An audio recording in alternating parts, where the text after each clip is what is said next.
જય જીનેન્દ્ર, સાદર વંદન. જૈન સાહિત્ય એકેડેમી ટ્રસ્ટના આ મંચ ઉપર ફરી એકવાર आप सर्वનું स्वागत છે.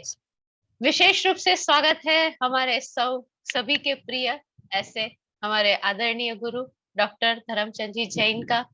लगातार पिछले 17 व्याख्यानों से सर हमें आगम की बात कह रहे हैं, आगम की कई तरह की जो उसके रहस्य है उससे परिचित करवाने का लगातार प्रयत्न कर रहे हैं. और इसी प्रकार हमारी रुचि ये धर्म भाव में कैसे बढ़े उनका प्रयत्न वो कर रहे हैं. मैं सर की जितनी भी तारीफ करूं इस समय उतनी कम है, क्योंकि एक से एक अध्ययन की बात जब वो करते हैं, एक से एक बढ़िया आगम सूत्र की जब वो बात करते हैं, तब हमें लगता है कि इतना बड़ा आज खजाना हमारे पास है और हम उससे वंचित कैसे रह गए हैं. ये एक ऐसा अवसर है हमारे लिए. गुजराती का शब्द है अवसर, मुझे हिंदी शब्द नहीं मिल रहा है, बट एक ऐसा अवसर है कि हमें फिर से एक बार आप हमारे अपने ग्रंथ की ओर जाने को मन होता है, उसको पढ़ने का मन होता है. जैन साहित्य एकेडमी ट्रस्ट अपने आप को बहुत सौभाग्यशाली समझता है कि सर्व स्वाध्यायी हमारे साथ जुड़ते हैं और उनकी ही वजह से हम ऐसे सारे काम कर सकते हैं. और हमारे विद्वान प्रख्यात वक्ता व्याख्याता भी हमें हमेशा प्रोत्साहित करते रहते हैं. आज डॉक्टर धर्मचंद जी भाई हमारे साथ बात करने वाले हैं आवश्यक सूत्र की. हम सभी जानते हैं कि साधकों की साधना की विशुद्धि के लिए आवश्यक सूत्र बड़े जरूरी होते हैं. मतलब आत्मशुद्धि के लिए ये सारी क्रिया करनी आवश्यक होती है. जीवन में कई सारी मुसीबतें हैं, आदि व्याधि उपाधि के लिए ये कितने सारे हमें किस तरह सहायक बन सकते हैं, उसके पीछे का दृष्टिकोण क्या है, उसके पीछे का कारण क्या है कि ये हमें करने को कहा गया है. तो ये एक समझ आज के व्याख्यान में सर हमें समझाएंगे. तो डॉक्टर धर्मचंद जी जय, ज्यादा न बात करते हुए मंच में आपको समर्पित करती हूँ और आज आप आवश्यक सूत्र की बात करेंगे, ऐसी एक नम्र विनंती जैन साहित्य अकादमी ट्रस्ट की ओर से करती हूँ. डॉक्टर धर्मचंद जी जय. सत्त्वेषु मैत्रीं गुणिषु प्रमोदं क्लिष्टेषु जीवेषु कृपापरत्वं माध्यस्थभावं विपरीतवृत्तौ सदा ममात्मा विदधातु देव, सदा ममात्मा विदधातु देव. जिनेश्वर प्रभु को नमन और उनके ही मार्ग का अनुसरण करने वाले आचार्यों, उपाध्यायों और समस्त साधुओं को नमन. जैन साहित्य एकेडमी के द्वारा नियमित रूप से प्रत्येक शुक्रवार को संचालित इस कार्यक्रम में आप सभी प्रतिभागियों का हार्दिक अभिनंदन. और विशेष रूप से जैन साहित्य एकेडमी के जो ट्रस्टी हैं उनके द्वारा इस आयोजन करने के लिए विशेष रूप से धन्यवाद. आज हम आवश्यक सूत्र की बात करेंगे. आवश्यक सूत्र के नाम से तो सब परिचित होंगे क्योंकि अत्यंत आवश्यक है. अवश्य करणीय होने से इसको आवश्यक कहा जाता है. सभी श्रमणों के द्वारा, श्रमणियों के द्वारा और जो व्रतधारी श्रावक श्राविका हैं उनके द्वारा ये नियमित रूप से प्रतिदिन करणीय है, इसलिए ये आवश्यक है, नेसेसरी है. अवश्य करणीय होने के कारण से भी आवश्यक है. और आवश्यक का दूसरा अर्थ है जो हमारे विकार हैं, दोष हैं, उनको वश में करना और गुणों को सुरक्षित रखना, इसके लिए भी ये क्रियाएं आवश्यक है, इसलिए इनको आवश्यक कहा है. और सद्गुणों के द्वारा अपनी आत्मा को वासित करना, आवासक भी इसको कहा गया है, क्योंकि आवश्यक शब्द जो है वो प्राकृत का है. उस आवश्यक का आवासक ऐसा संस्कृत भी बनाया गया है और आवश्यक ऐसा संस्कृत भी बनाया गया है. तो दोनों ही प्रकार से इसका कथन किया जा सकता है. ये आवश्यक सूत्र 11 अंग आगमों में नहीं है, अंग बाह्य आगमों में इसकी गणना होती है. और ये कालिक आगम नहीं है, उत्कालिक या कहें कि नौकालिक नौत्कालिक आगम है। अनेक आत्माओं ने अन्य शास्त्रों का अध्ययन किए बिना भी केवल आवश्यक सूत्र के अध्ययन से, केवल आवश्यक सूत्र को जीवन में उतार कर मुक्ति को प्राप्त किया है। आत्मा की शुद्धि के लिए और नियमित रूप से दोष रहित होने के लिए, साधना में किसी प्रकार का दोष आता है तो प्रातः सायं दोनों समय में प्रतिक्रमण करके, इन षड आवश्यकों की आराधना करके शुद्ध हुआ जा सकता है। श्रमण भी ऐसा करते हैं, श्रावक भी करते हैं। श्रमणों के लिए तो अत्यंत अनिवार्य है और व्रतधारी श्रावकों के लिए भी आवश्यक है, पर अन्य श्रावक भी प्रतिक्रमण करते हैं। प्रतिक्रमण भी एक आवश्यक है षड आवश्यकों में। संवत्सरी का प्रतिक्रमण तो प्राय सभी करते हैं। प्रतिक्रमण के द्वारा जो आत्म विशुद्धि होती है, अतिक्रम से वापस लौट कर आते हैं, जो हम पापों में अतिक्रम कर लेते हैं उससे लौट कर आना, ये प्रतिक्रमण है। प्रतिक्रमण भी एक आवश्यक है। तो 6 आवश्यक कौन से हैं? और ये अवश्य करणीय होने से इनके और भी नाम दिए हैं। अनुयोग द्वार सूत्र में कहा गया है कि इनके अन्य नाम भी हैं। विशुद्धि है, ध्रुव निग्रह है, अवश्य करणीय, आवश्यक, ध्रुव निग्रह, विशोधि, इस प्रकार से इसके अनेक नाम हैं। उन नामों के आधार पर भी हम आवश्यक की व्याख्या को समझ सकते हैं कि आवश्यक क्या है, आवश्यक का क्या स्वरूप है, ये जाना जा सकता है। और आवश्यक के संबंध में 6 प्रकार के जो आवश्यक हैं, सामायिक, ये सभी को याद में रखना चाहिए, स्मृति में रखना चाहिए। सामायिक पहला आवश्यक है। दूसरा है 24 सत्थव, जिसको चतुर्विंशति स्तव कहते हैं, 24 तीर्थंकरों की जिसमें स्तुति की जाती है। तीसरा वंदना है, जिसमें गुरु को वंदना की जाती है। चौथा प्रतिक्रमण है। 5वां कायोत्सर्ग है और 6ठा प्रत्याख्यान है। ये 6 आवश्यक हैं।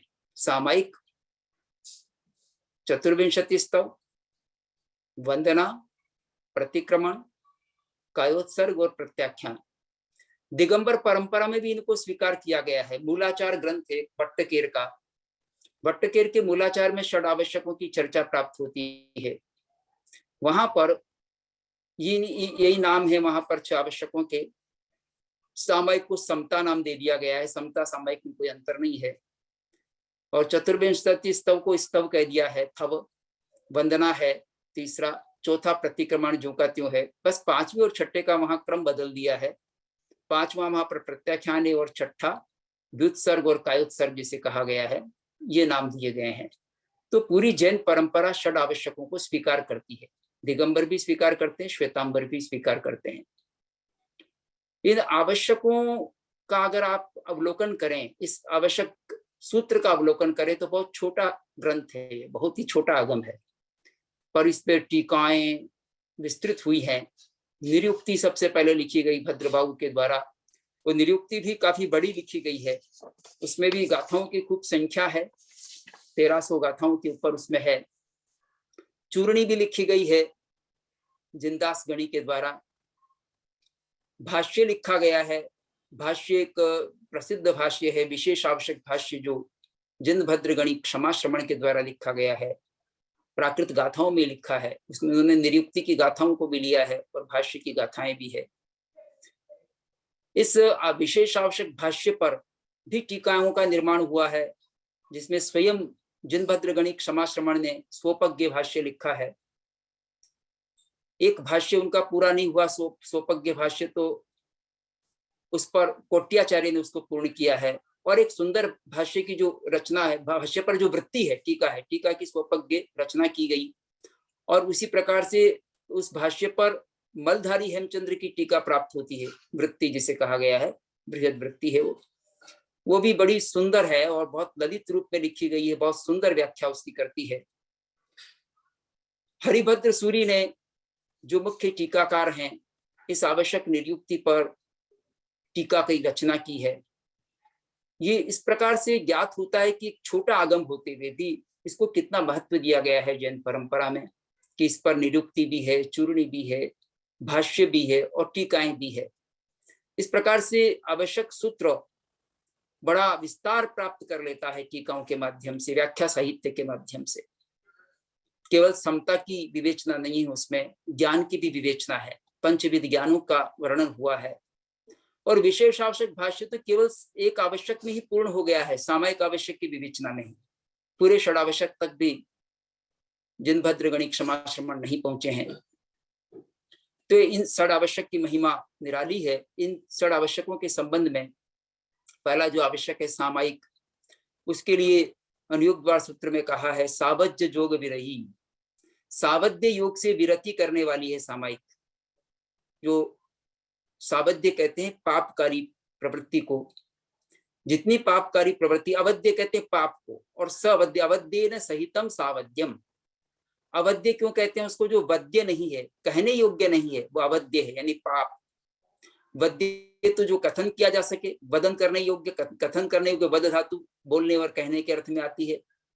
तो जो वदनीय नहीं है, कहने योग्य नहीं है, वो अवध्य है, निंदनीय है, पाप है।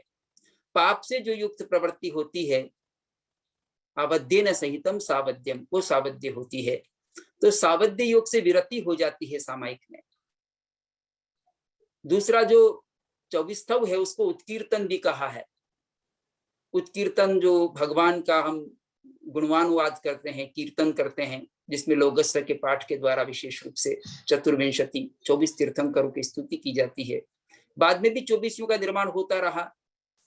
एक ही काव्य में भी 24 तीर्थंकरों की स्तुति है, और अलग अलग काव्यों की रचना भी हुई एक एक तीर्थंकर के लिए। ये सब उनकी स्तुति के लिए रचना हुई है, तो ये चतुर्विंशति स्तव में आता है। लेकिन आवश्यक सूत्र में तो लोगस्य उज्जोय गरे धम्म तिथेरे जने ऐसा पाठ है। उस पाठ के माध्यम से ही 24 तीर्थंकरों की स्तुति हो जाती है, उनके नाम उसमें आते हैं। और तीसरा जो आवश्यक है वंदना आवश्यक। वंदना आवश्यक के लिए अनुयोग द्वार सूत्र में कहा है, इसमें गुण वो परिवत्ती। गुणवान जो गुरुजन हैं उनके प्रति समर्पण होता है, उनके प्रति निष्ठा होती है, उनकी बात को स्वीकार किया जाता है। प्रतिपत्ति स्वीकार करने के अर्थ में भी है। खलियस निंदना, चौथा जो प्रतिक्रमण है, हमारे से जो स्खलना हो जाती है, साधु संतों से जो, साध्वियों से जो स्खलना हो जाती है, और जो श्रावक प्रतिक्रमण करते हैं, व्रतधारी श्रावक हैं, उनसे जो स्खलना हो जाती है, भूल हो जाती है, गलती हो जाती है, व्रतों में दोष लग जाता है, अतिचार हो जाता है, तो उसकी निंदा की जाती है, उसको स्वीकार किया जाता है, और उसके संबंध में कहा जाता है मिथ्या में दुष्कृतम मिच्छामि दुक्कड़म, जिसको हम बोलते हैं। मिच्छामि दुक्कड़म का यहाँ बहुत बार प्रयोग हुआ है प्रतिक्रमण में, आवश्यक सूत्र में। पांचवा जो कायोत्सर्ग है, उस कायोत्सर्ग के लिए अनुयोग द्वार सूत्र में वर्ण चिकित्सा कहा है। व्रण चिकित्सा है इसमें। जैसे कोई घाव हो जाता है तो घाव की चिकित्सा की जाती है, उसी प्रकार से हमारे जो दोष रह गए हैं, जो दोष लगे हैं, प्रतिक्रमण से दूर हो गए हैं, फिर भी कुछ ऐसे इस प्रकार के दोष होते हैं जो प्रतिक्रमण के माध्यम से भी दूर नहीं, प्रतिक्रमण के चौथे आवश्यक के माध्यम से भी दूर नहीं होते हैं, तो उसमें पांचवा आवश्यक कायत्सर किया जाता है, और कायत्सर के माध्यम से उसकी शुद्धि की जाती है। छठा जो प्रत्याख्यान आवश्यक है वो गुण धारणा चेव, गुणों को धारण करने के लिए है। आगे से इस प्रकार का दोष नहीं करेंगे, इसके लिए प्रत्याख्यान किया जाता है। तो सावध्य क्रिया के साथ साथ जो आगे के लिए प्रत्याख्यान, अनेक प्रकार की प्रत्याख्यान, उनकी हम चर्चा करेंगे, तो उससे गुणों का धारण किया जाता है। इस तरह से षड आवश्यक गुण युक्त बनाने में सहायक हैं किसी एक साधक को, उसको दोष रहित बनाने में सहायक है, उसकी आत्मा को उत्कृष्ट बनाने में सहायक है। इसलिए आवश्यक है, अवश्य करणीय है। जो साधक आत्मा है, चाहे वो श्रावक के रूप में हो साधक आत्मा, चाहे वो साधु के रूप में साधक आत्मा, किसी भी प्रकार की साधक आत्मा हो, यदि उसको अपनी आत्मा को ऊंचा उठाना है तो इस आवश्यक को प्रतिदिन करने की आवश्यकता है। प्रातः और सायं दोनों समय करने की आवश्यकता है। प्रातः काल का जो प्रतिक्रमण है, उस प्रतिक्रमण में षड आवश्यक की साधना होती है। सायंकाल का प्रतिक्रमण में भी षड आवश्यक की साधना होती है। वैसे तो साधना दिन भर ही होती है, सामायिक तो दिन भर ही रहती है, पर विशेष रूप से जो प्रतिक्रमण होता है उसमें इन सबका ही वापस पुनरावर्तन होता है। साधु तो जो सामायिक स्वीकार करता है वो 24 घंटे की होती है, जीवन भर की होती है। पर जो गृहस्थ है, श्रावक है, वो एक मर्यादा में सामायिक की आराधना करता है। वो एक मुहूर्त की सामायिक करता है, जिसको 48 मिनट की सामायिक कहा जाता है। एक सामायिक का काल इतना माना गया है। एक सामायिक से ज्यादा भी वो कर सकता है एक साथ, 2 भी कर सकता है, 10 भी कर सकता है, 11 भी कर सकता है, कितनी भी सामायिक की आराधना दिन भर में कर सकता है, जितनी अधिकतम वो कर सके। तो सामायिक की साधना, लेकिन फिर भी वो सीमित होती है उसकी साधना। और साधु की सामायिक तो जीवन पर्यंत होती है, जब वो दीक्षा अंगीकार करते हैं, जिसको प्रवर्ज्य अंगीकार करना कहते हैं। प्रवर्ज्य अंगीकार करते समय पहला पाठ करेमी भंते का पढ़ाया जाता है, जिसमें सामायिक स्वीकार की जाती है, और सामायिक उनकी जीवन भर की होती है। करेमी भंते सावज्जम जोगम पच्चखामी, हे भंते मैं सावध्य योग का प्रत्याख्यान करता हूँ, जो भी पापकारी प्रवृत्ति है उस सब का प्रत्याख्यान करता हूँ। कितना बड़ा त्याग है, पापकारी प्रवृत्ति का प्रत्याख्यान, और वही मन से, वचन से, काया से। और मन, वचन, काया से भी स्वयं पाप नहीं करना है, दूसरों से भी नहीं करवाना है, और करने वाले का अनुमोदन भी नहीं करना है। तीनों योग से और तीनों कर्णों से सावध्य योग की प्रवृत्ति का त्याग किया जाता है। ऐसी उत्कृष्ट साधना है ये। तो अशुभ योग का तो पूर्णतः त्याग हो जाता है, और शुभ योग की साधना होती है। शुभ योग से ही वहां शुद्ध तक पहुंचा जाता है। तो पहले तो पाप से विरति हो, पाप से विरति हो, यह साधना का प्रथम अंग है। और पाप से विरति सामायिक में होती है, समभाव में होती है। जब कोई साधक समभाव में होता है तो वह न राग करता है, न द्वेष करता है, न क्रोध, न मान, न माया, न लोभ। अगर वो इनको करने लगा तो समता में नहीं रह पाएगा, समभाव में नहीं रह पाएगा। समभाव में रहने का तात्पर्य यही है कि वो किसी प्रकार का पाप नहीं करता, जागृत अवस्था में रहता है, सजग अवस्था में रहता है, समभाव में रहता है। समभाव, जिसको वीतराग भाव भी कहा जा सकता है। दूसरे शब्दों में उत्तराध्ययन सूत्र के 32वें अध्ययन में वीतरागता शब्द से भी उसको कहा है। वीतरागता का आराधन करता है वो। जब विषय विकार, 5 इंद्रियों के जो विषय होते हैं, 5 इंद्रियों के विषयों में चाहे मनोज्ञ विषय हो तो उनके प्रति राग नहीं करता, अमनोज्ञ हो तो द्वेष नहीं करता। तो राग और द्वेष से ऊपर उठकर समभाव में रहता है। ऐसी साधना का अवसर एक साधक को मिलता है, और इसी ऐसी साधना का अवसर एक गृहस्थ श्रावक को भी मिलता है। हम भी सामायिक की प्रतिदिन आराधना कर सकते हैं, साधना कर सकते हैं। ऐसी सामायिक की साधना जीवन का कल्याण करने वाली है, हमारे विकारों को शांत करने वाली है, पापों को शांत करने वाली है। सब प्रकार के पापों को, विकारों को, जो हमारे आत्मिक स्तर पर उत्पन्न हो या बाहरी काया के द्वारा होते हो, वचन के द्वारा होते हो, मन के द्वारा होते हो, उन सब का ही यहाँ पर त्याग किया जाता है, और स्वाध्याय करके, ध्यान करके और आत्मा को उत्कृष्ट बनाया जाता है सामायिक के माध्यम से। ऐसी सामायिक की साधना अत्यंत महत्वपूर्ण साधना है।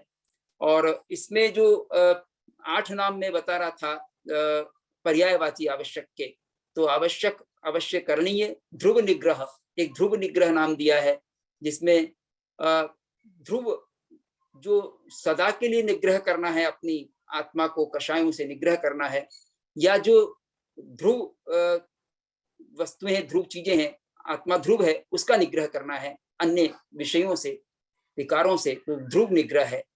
और विशोधि करनी है, इसकी बात चर्चा हुई। और इसको अध्ययन षट वर्ग भी कहा, षट वर्ग, यानी जिसमें 6 अध्ययन है।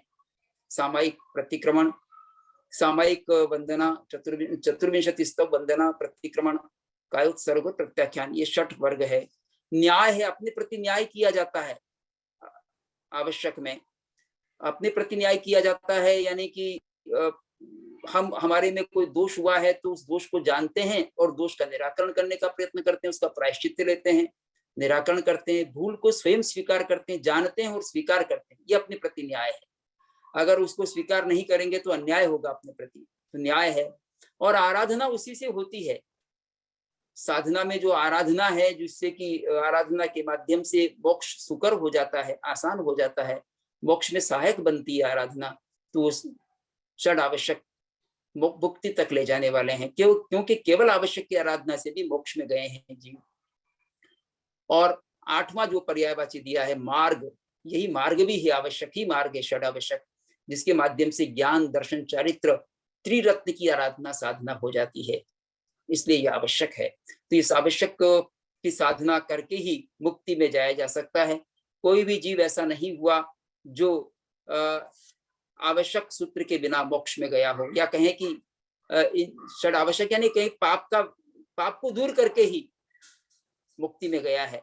और ये कहा जाता है कि कोई साधु बनने वाला हो तो साधुत्व स्वीकार करने के पहले, प्रवर्ज्य अंगीकार करने के पहले प्राय उसको आवश्यक सूत्र कंठस्थ करा दिया जाता है, क्योंकि आवश्यक सूत्र का उपयोग साधु बनते ही प्रारंभ हो जाता है। प्रतिक्रमण करना होता है प्रातः काल सायंकाल, तो आवश्यक है इसलिए पहले कंठस्थ करा दिया जाता है। और कंठस्थ यदि नहीं होता है तो उसको छेदोपस्थापनीय चारित्र में यानी बड़ी दीक्षा में आरूढ़ नहीं किया जाता है, जब तक कि उसको आवश्यक सूत्र याद न हो जाए, कंठस्थ न हो जाए। इसलिए साधु साध्वी को ये आवश्यक सूत्र कंठस्थ कराना अत्यंत आवश्यक माना गया है। इसमें आवश्यक को दो प्रकार का विभाजित किया जाता है, द्रव्य आवश्यक और भाव आवश्यक। क्योंकि कई लोग आवश्यक की साधना तो प्रतिदिन करते हैं, पर वो द्रव्य आवश्यक की साधना हो जाती है। आवश्यक के पाठों का उच्चारण मात्र होता है, पर चेतना उससे नहीं जुड़ती, भाव उससे नहीं जुड़ते, उपयोग उसमें नहीं लगता, तब तक वो भाव आवश्यक नहीं होता है।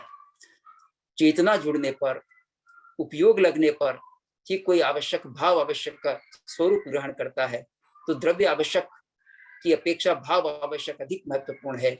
और भाव आवश्यक तभी होगा जब पहले द्रव्य आवश्यक हो, यानी पाठ का उच्चारण करते जाएंगे और भाव उसके साथ जुड़ते जाएंगे, तो हमारे में आत्मविशुद्धि का भाव आएगा और हमारे लगे हुए दोषों की शुद्धि भी होती जाएगी। इसलिए इस आवश्यक की साधना अत्यंत अनिवार्य है। ऐसा कहा जाता है कि प्रथम तीर्थंकर और 24वें तीर्थंकर के काल में इन आवश्यकों की प्रतिदिन प्रातः काल और सायंकाल साधना की जाती है। बीच के जो 22 तीर्थंकर हैं उनके काल में तो जब कभी भूल हुई तो तुरंत प्रतिक्रमण कर लिया जाता है, यानी तुरंत उसको अनुभव करके और उसका पश्चाताप कर लिया जाता है, प्रायश्चित कर लिया जाता है, शुद्धि कर ली जाती है। लेकिन यहाँ तत्काल भी शुद्धि का प्रावधान है, तत्काल भी क्षमा याचना करना, भूल को अनुभव करना, मिच्छामि दुक्कड़म देना, क्षमा याचना करना, ये आज भी किया जाता है, किया जा सकता है। परंतु फिर भी प्रातःकाल और सायंकाल भी दोनों समय प्रतिक्रमण करना अनिवार्य बताया गया है साधु की चर्या में, साध्वी की चर्या में। तो ये अत्यंत महत्वपूर्ण आगम है। और इस आगम में जो प्रथम आवश्यक है सामयिक आवश्यक, सामयिक आवश्यक के लिए कहा जाता है कि सामयिक में राग द्वेष नहीं करके, क्रोध मान माया लोभ नहीं करके समभाव में रहा जाता है। समभाव की साधना है ये। मन वचन काया तीनों को समभाव में रखा जाता है। एक आसन से बैठना, सीधे बैठना, बार बार आसन परिवर्तन नहीं करना, और वाणी से कभी अशुभ वचन नहीं बोलना, झूठ का प्रयोग नहीं करना, कर्कश वाणी नहीं बोलना, वाणी पर नियंत्रण, काया पर नियंत्रण, वाणी पर नियंत्रण, और मन पर भी नियंत्रण किया जाता है। मन अशुभ भाव में न जाए, शुभ भाव में जाए, इसके लिए स्वाध्याय आदि की साधना की जाती है। पर जब प्रतिक्रमण करते हैं तो सामायिक में तो रहकर प्रतिक्रमण करते हैं, उस समय पहले समता का आराधन किया जाता है। पहले सामायिक हो यानी समता हो, फिर चतुर्विंशति स्तव हो जो समता में रह करके और मुक्ति को प्राप्त कर चुके हैं, या कहें कि जो अरिहंत तो 4 घाती कर्मों को क्षय कर चुके हैं, सिद्ध मुक्ति को प्राप्त कर चुके हैं, उनकी स्तुति करना, ताकि हमारी साधना भी, ये सामायिक साधना भी मुक्ति का साधन बन जाए। और फिर जो गुरुजन, जो हमारे गुरु हैं, पंच महाव्रतधारी, 5 समेति मुक्ति के आराधक जो गुरु हैं, वो गुरु भी वही साधना कर रहे हैं जो तीर्थंकरों ने की थी। अतः उन गुरुओं को भी वंदन किया जाता है कि हम उनको वंदन करें, विनय भाव पूर्वक वंदन करें, उनकी सुखसाता की परीक्षा करें, ताकि हमारे में भी उस प्रकार के गुण आ जाएं और हम भी उस प्रकार से अपनी आत्मा का विकास कर सकें। इसलिए तीसरी वंदन आवश्यक। और चौथा जो प्रतिक्रमण आवश्यक है, वो प्रतिक्रमण आवश्यक मेरे में जितनी भूल हुई है, साधक में जितनी भूल हुई है, उन भूलों को अनुभव करना, चाहे वो व्रतों में हो, चाहे वो गुप्ती समिति में हो, संयम की पालना में हो, किसी भी प्रकार से जो भी संयम की साधना से संबंधित तत्व हैं, उन सब में कहीं भी दोष लगा हो तो उस दोष से प्रतिक्रमण कर लेना, उससे पीछे हट जाना, अपनी आत्मविशुद्धि कर लेना, तभी आनंद का अनुभव होगा, सुख का अनुभव होगा, भीतरी सुख का अनुभव होगा। और पांचवा जो कायोत्सर्ग है, उस कायोत्सर्ग में जो बाकी कोई अशुद्धि रह गई है तो उसको दूर करना कायोत्सर्ग के माध्यम से। कायोत्सर्ग भी विशेष लाभकारी होता है। विशेष लाभकारी क्यों होता है उसके बारे में एक हमारा पाठ है, तस्य उत्तरीकरणम का पाठ है, जिसको आत्मविशुद्धि का पाठ भी कह सकते हैं। जो 5 उसके प्रयोजन बताए हैं, तस्य उत्तरीकरणम, यानी अभी आत्मा को विशुद्ध बनाने के लिए, उत्कृष्ट करने के लिए, आत्मा को उत्कृष्ट बनाने के लिए, प्रायश्चित्त करने, प्रायश्चित्त करने के लिए, जो मेरे से भूल हो गई है, अपराध हो गया है, उसकी शुद्धि कर लूं, उसके लिए प्रायश्चित्त कर लूं। विशोहीकरण, विशुद्धि करने के लिए, विशल्यीकरण, उसको शल्य रहित बनाने के लिए, और पावाणम कम्माणम निग्घाय निष्ठाय, पाप कर्मों का पूर्ण विनाश करने के लिए कायोत्सर्ग किया जाता है। तो ऐसी कायोत्सर्ग की साधना वो करता है। और फिर प्रत्याख्यान के द्वारा भविष्य में भी किसी प्रकार से जो आश्रम के कारण को रोक सकूं, इसके लिए प्रत्याख्यान किया जाता है। तो प्रतिदिन प्रत्याख्यान भी करते हैं कि मैं आज ये प्रत्याख्यान करता हूँ। प्रत्याख्यान की चर्चा, 10 प्रकार के प्रत्याख्यान बताएं, उनकी चर्चा हम करेंगे। तो ये साधना की जाती है इसमें, और इस साधना के द्वारा ही आत्मविशुद्धि होती है। यहाँ एक प्रश्न किया जा रहा है, विपश्यना के साथ जोड़ा जा रहा है। विपश्यना में भी दृष्टाभाव का विकास होता है, और दृष्टाभाव का विकास करने के साथ राग द्वेष से बचा जाता है। तो उसी प्रकार से यहाँ पर भी कायोत्सर्ग में विशेष रूप से साधना होती है, और पूरी सामायिक में भी ये साधना होती है। सामायिक में राग द्वेष रहित हुआ जाता है, राग द्वेष से रहित होने की साधना होती है, दृष्टाभाव का विकास होता है। कायोत्सर्ग में भी ये होता है, क्योंकि कायोत्सर्ग ध्यान पूर्वक होता है। तो ये कायोत्सर्ग की साधना है या सामायिक की साधना है। पर वो विपश्यना में तो केवल दृष्टाभाव का विकास है। यहाँ पर जो प्रतिक्रमणी, वो पहले हुए पापों का विशुद्धिकरण भी है। वहां उस विधि को नहीं दिया गया है विपश्यना में कि पहले के पापों का, पूर्वकृत पापों का या भूलों का कैसे विशुद्धि करना। यहाँ स्वीकार करके और उसको निस्तार करता है कि मेरे से ऐसी भूल हुई, उसके लिए मिच्छामि दुक्कडम। तो अपना आगे का जो प्रवृत्ति का मार्ग है, आगे का जो जीवन का मार्ग है, वो और हम सावधानी पूर्वक जिए। अब तक हुई भूल का तो मैंने शुद्धि कर ली, आगे उस प्रकार की भूल नहीं करूं, ये प्रत्याख्यान के माध्यम से हम सीखते हैं। तो ये विपश्यना से बढ़कर है प्रतिक्षण आवश्यक की साधना। एक कहा जाता है दिगंबर परंपरा में शुद्धोपयोग की साधना। तो शुद्धोपयोग में जो हम दृष्टाभाव का विकास है, जिसको मैंने कहा कि समता की साधना है, समता की साधना कहो, वीतरागता की साधना कहो, या शुद्धोपयोग की साधना कहो, उनमें कोई अंतर नहीं है। उनमें हम राग द्वेष से बच रहे हैं। तो सामायिक की साधना एक प्रकार से शुद्धोपयोग की साधना है, शुभ योग से शुद्धोपयोग तक पहुंचते हैं। तो ये साधना वही रूप लेती है। लेकिन हम कितने देर उसमें रह सकते हैं, तो 48 मिनट का समय, एक मुहूर्त का समय उसमें कम से कम निर्धारित किया गया है। और सामायिक कितनी महत्वपूर्ण है उसकी महत्ता बताते हुए कहा है आचार्यों के द्वारा, दिवसे दिवसे लखम देई सुवर्ण खंडियम एको, कोई लाख स्वर्ण मुद्राओं का दान करे कोई प्रतिदिन, और एक सामायिक करे, गो पुण्य सामायम करे न बहुपयतस्य, वो सामायिक करने वाला उससे बढ़कर होता है। प्रतिदिन एक सामायिक कर लेने वाला लाख स्वर्ण मुद्राओं का दान करने से भी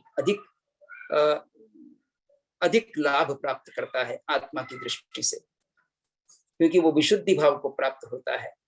और जो सामायिक से अपनी विशुद्ध आत्मा को विशुद्ध बना लेता है, सामायिक विशुद्ध आत्मा सर्वथा घाति कर्मण क्षयात केवलम आपनोति, घाती कर्म का नाश करके, सामायिक ऐसा साधन है जिससे घाती कर्म का नाश किया जा सकता है। यानी कि दृष्टाभाव का विकास इसमें होता है, राग द्वेष से रहितता का भाव इसमें होता है। तो उसी के माध्यम से, इसीलिए तो साधु जीवन अंगीकार करने पर जोर दिया जाता है कि साधु जीवन में समता भाव की ही साधना विशेष रूप से होती है। वो परिश्रमों को सहन करते हैं, समता से सहन करते हैं। सारी साधना समता से जुड़ी हुई है।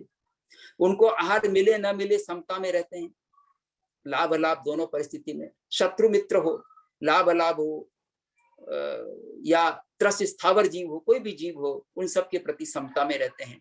ऐसी समता की साधना वो करते हैं। इसीलिए समता की साधना निरंतर उसमें आगे बढ़ती रहे और मोक्ष को प्राप्त कर सकते हैं, केवल ज्ञान को प्राप्त कर सकते हैं। तो उससे घाती कर्मों का क्षय होकर के लोकालोक का प्रकाशक जो केवल ज्ञान है उसको भी प्राप्त किया जा सकता है। ऐसी महत्ता है सामायिक की। और सामायिक में कोई शत्रु भी हो, विरोधी भी हो, उसके प्रति भी समभाव रहता है, कोई विकार नहीं उठता उसके प्रति। तो शत्रुता समाप्त हो जाती है। हमारे मन में कोई शत्रुता नहीं होती, यानी साधक के मन में कोई शत्रुता नहीं होती। तो धीरे धीरे उसके मन में भी, जिसके मन में हमारे प्रति शत्रुता का भाव होगा, धीरे धीरे वो भी हटने लगता है, कमजोर होने लगता है। तो जो सामायिक की साधना करता है वो समस्त प्राणियों को आत्मवत समझता है, अपने भांति समझता है। इसलिए कहा जो समो सब भूयेसु, समस्त प्राणियों के प्रति जो समता रखता है, तसेसु थावरेसु, ये चाहे वो त्रस हो स्थावर हो, सबके प्रति समभाव रखता है, तस्य सामायम होई, उसके सामायिक होती है। ई केवली भाष्यम, ऐसा केवलियों ने कहा है, ऐसा नियोग द्वार सूत्र में कहा गया है। अब सामायिक आवश्यक की विशेष चर्चा हम करना चाहेंगे, तो उसमें सामायिक का एक पाठ दिया गया है, जिसमें साधु के लिए तो 3 करण 3 योग से उसको स्वीकार किया जाता है। कहते हैं करेमी भंते सामायम, हे भगवान मैं सामायिक करता हूं। और सामायिक करते हुए क्या करता है, सावज्यम जोगम पचखामी, सावध्य योग का प्रत्याख्यान करता हूं। प्रत्याख्यान का अर्थ है त्याग कर देता हूं, अब पापकारी प्रवृत्ति नहीं करूंगा, सब मन वचन काया से तो नहीं करूंगा।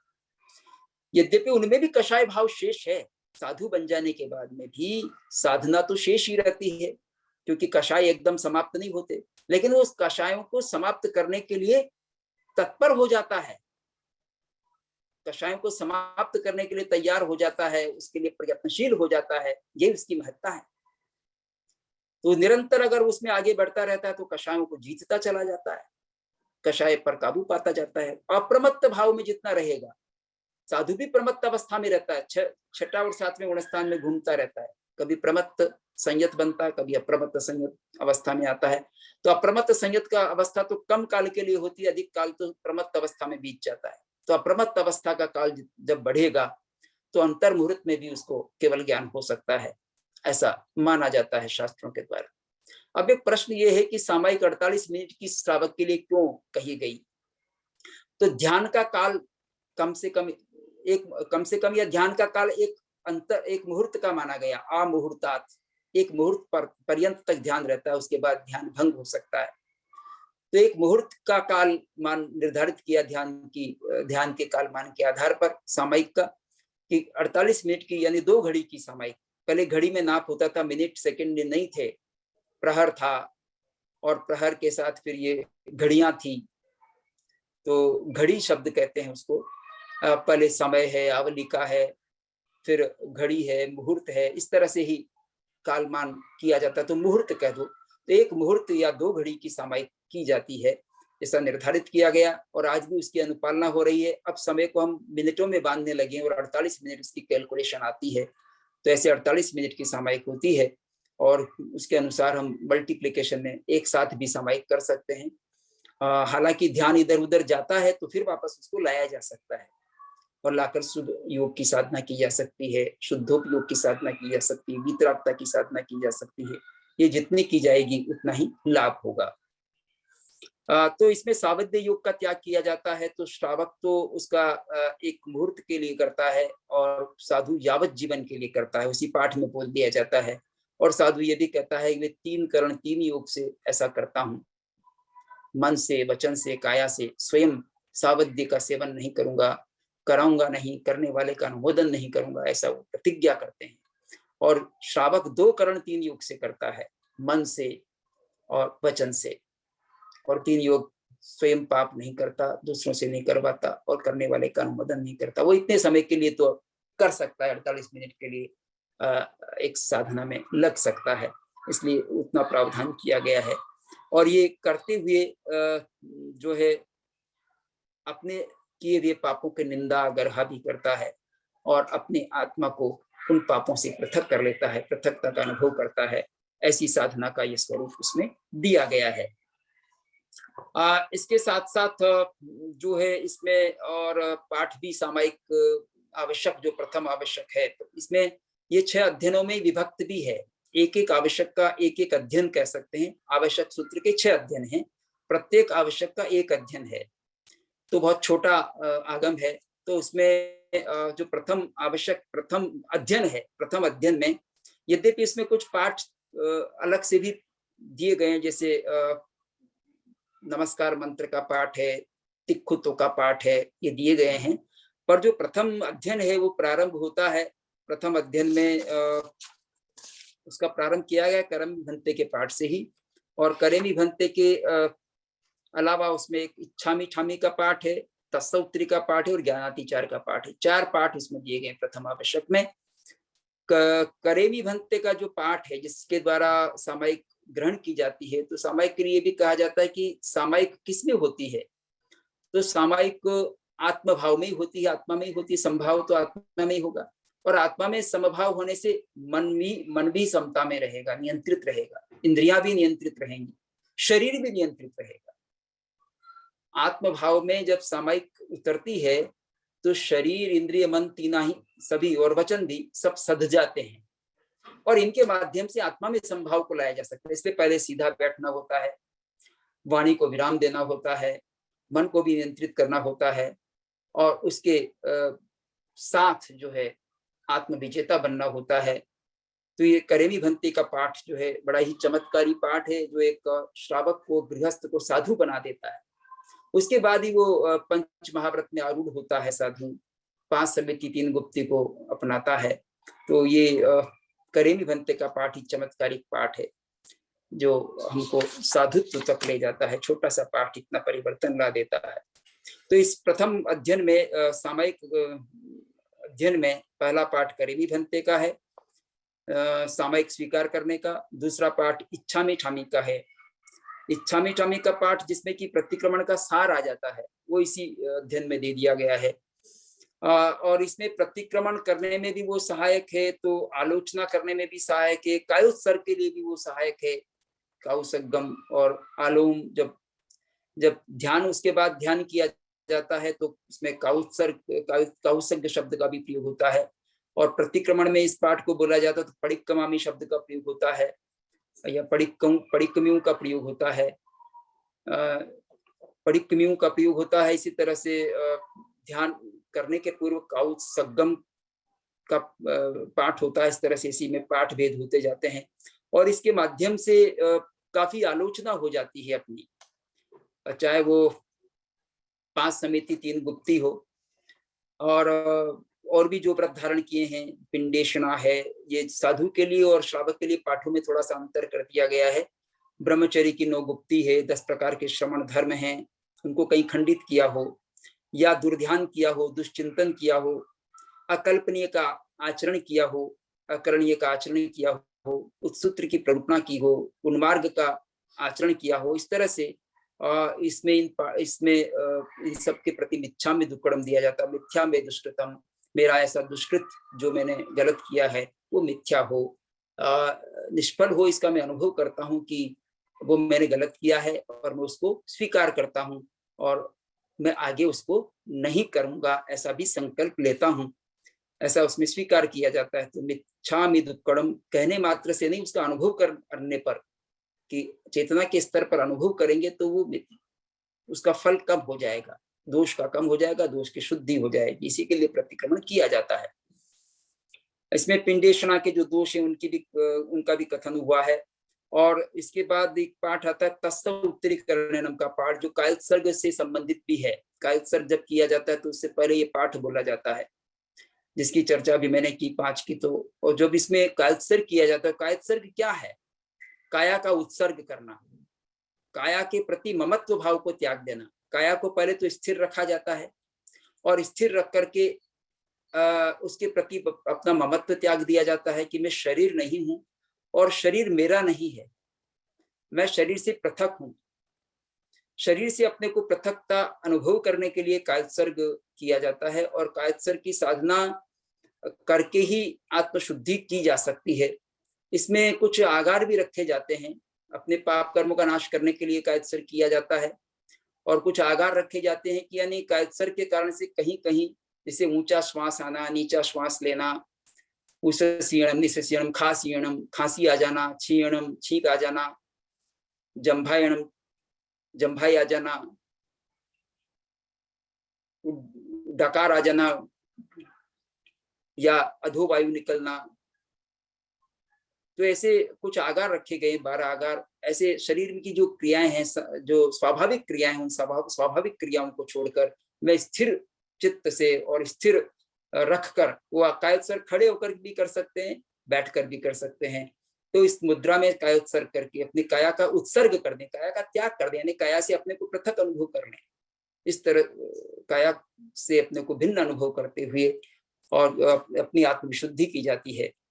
कायोत्सर्ग करते समय जो शुद्धि है, उसमें एक 5 लाभ उसके विशेष रूप से बताए गए हैं आवश्यक निरुक्ति में भद्रभाव स्वामी के द्वारा। एक तो इससे देह की जड़ता का नाश होता है। देह में जो जड़ता है वो जड़ता टूटती है, क्योंकि एक इस प्रकार के आसन में खड़ा होना बैठना होता है कि शरीर अपनी जड़ता का त्याग कर देता है, जड़ता का नाश कर देता है। और इसी तरह से बुद्धि की जड़ता का भी नाश होता है। समता में रहने के बड़े लाभ हैं और काया से अपने को पृथक समझने के भी बड़े लाभ हैं। काया के प्रति ममत्व त्याग करने के भी बड़े लाभ हैं। तो बताया कि जड़ता का नाश होता है, शरीर की जड़ता का नाश, शरीर में चेतना का संचार हो जाता है, सब जगह चेतना का अनुभव होता है शरीर में। और बुद्धि की भी जड़ता का नाश हो जाता है, बुद्धि सही काम करने लगती है। और सुख दुख की तितिक्षा, यानी सुख दुख को सहन करने की शक्ति बढ़ जाती है, क्योंकि वहां उस समय भी जब कायोत्सर्ग में होता है साधक, तो कभी कुछ होता रहता है, शरीर में क्रियाएं होती है, बाहर मच्छर आदि भी काटते हैं, लेकिन वो कुछ करता नहीं। तो सुख दुख दोनों में ही तितिक्षा भाव होता है, एक अनुप्रेक्षा करने का भाव उसमें उत्पन्न हो जाता है, अपने दोषों की भी अपनी अनुप्रेक्षा करने का, आत्मचिंतन करने का भाव उत्पन्न हो जाता है, और एक ध्यान करने का अभ्यास बढ़ जाता है। तो ध्यान, ये 5 लाभ होते हैं, देह की जड़ता का नाश, बुद्धि की जड़ता का नाश, सुख दुख की तितिक्षा और अनुप्रेक्षा तथा ध्यान। ये 5 प्रकार के लाभों का अनुभव एक साधक को, कायोत्सर्ग के साधक को होता है। तो ये साधना बड़ी ही महत्वपूर्ण साधना बन जाती है। इसमें एक और जो पाठ आया है वो ज्ञानातिचार का पाठ है। 14 प्रकार के अतिचार उसमें लगते हैं ज्ञान से संबंधित। तो ज्ञानातिचार के पाठों का भी इस प्रथम अध्ययन में कथन हुआ है, जो आगम तीव्य का पाठ कहलाता है। 3 प्रकार के आगम हैं, सुत्तागम, अर्थागम, तदुभयागम। जो सूत्र रूप में आगम है उसको सुत्तागम कहते हैं। जो अर्थ रूप, उसका जो अर्थ है, अभिप्राय है, वो अर्थागम है। और जो दोनों मिलाकर जिसमें हो, तदुभयागम है। 3 प्रकार के आगम हैं। इन 3 प्रकार के आगमों का अध्ययन करते समय कोई अतिचार हो जाए, दोष लग जाए, तो उस दोष का भी यहाँ प्रतिक्रमण किया जाता है, इसलिए उस पाठ को भी बोलना अनिवार्य होता है। तो उसमें जो पाठ का जिस प्रकार क्रम है वो क्रम रखना चाहिए। पाठ में हीन अक्षर नहीं हो, अधिक अक्षर नहीं हो, और उसमें जहाँ जो जोर देना चाहिए उस प्रकार का जोर दिया जाए। तो 14 अतिचार हैं, जम वायधम, बच्चा मेलम, हीणक्षरम, अच्छक्षरम, पयहीणम, हीन पद बोला गया हो, पयहीणम, विनयहीणम, विनय में हीनता रखी हो। विनय बराबर रहना चाहिए ज्ञान साधना में। विनय अगर नहीं होगा, सूत्र का अनादर होगा या भगवान की वाणी का अनादर होगा, तो साधना ठीक से नहीं हो पाएगी। इसलिए ज्ञान का अतिचार का भी प्रतिक्रमण किया जाता है। अच्छक्षरम, विनयहीणम, पयहीणम, विनयहीणम, जोगहीणम, योग से हीन हो, मन वचन काया उसमें नहीं लगी हुई हो, तो वो भी अतिचार है। सुष्ठु दिन्नम, जो दिया गया है ज्ञान किसी को, तो सुष्ठु देना चाहिए। सुष्ठु नहीं देने पर भी अतिचार लगता है। और उसको स्वीकार करते समय भी ढंग से स्वीकार किया जाए, सही ढंग से स्वीकार किया जाए, तो ये भी आवश्यक है। विनय भाव से और सही स्वीकार किया जाए। तो अगर वैसा स्वीकार नहीं किया जाए तो अतिचार है, दोष है। अतिचार शब्द का प्रयोग यहाँ दोष के लिए आता है। और ये दोष के 4 क्रम होते हैं, अतिक्रम, व्यतिक्रम, अतिचार, अनाचार। अतिक्रम, व्यतिक्रम, अतिचार, अनाचार। मन में किसी प्रकार का जब भाव स्खलना का पैदा हो जाता है, पाप करने का पैदा हो जाता है, तो उसको अतिक्रम कहते हैं। और उस पाप करने की प्रवृत्ति के लिए जब साधन जुटाए जाते हैं तो उसको व्यतिक्रम कहते हैं। और जब दोष, आंशिक दोष लग जाता है तो उसको अतिचार कहते हैं। और जब सर्वथा दोष लग जाता है तो उसको अनाचार कहते हैं। 4 उसके स्टेजेस हैं, स्तर हैं दोष के। तो अतिचार तक का प्रतिक्रमण होता है। अनाचार में तो फिर और दोबारा से व्रतों का आरोपण किया जाएगा या गुरु जैसा आदेश दे उस प्रकार से किया जाएगा, और कभी कभी तो साध्वाचार का या कहें कि श्रमणत्व से भी उसको मुक्त किया जा सकता है अनाचार होने पर, ऐसे बड़े दोष लग जाने पर जिनसे मुक्त होना कठिन हो, तो उससे साध्वाचार से भी मुक्त कर दिया जाता है। दूसरा जो अध्ययन है वो 24 स्तव का अध्ययन है, चतुर्विंशति स्तव। इसमें 24 तीर्थंकरों के नाम लिए गए लोगस्य के पाठ के द्वारा। लोगस्य उज्जोइगरे धम्मतिथे रेजणे अरिहंते कित्तैसम 24 पिकेवली। 24 तीर्थंकरों की अरिहंतों की इसमें स्तुति की जाती है। वो नाम इसमें दिए उसभा मजियम च वंदे संभव अभिनंदनम च सुमीम च पौमपम सुपासम जनम च चंदपहम वंदे।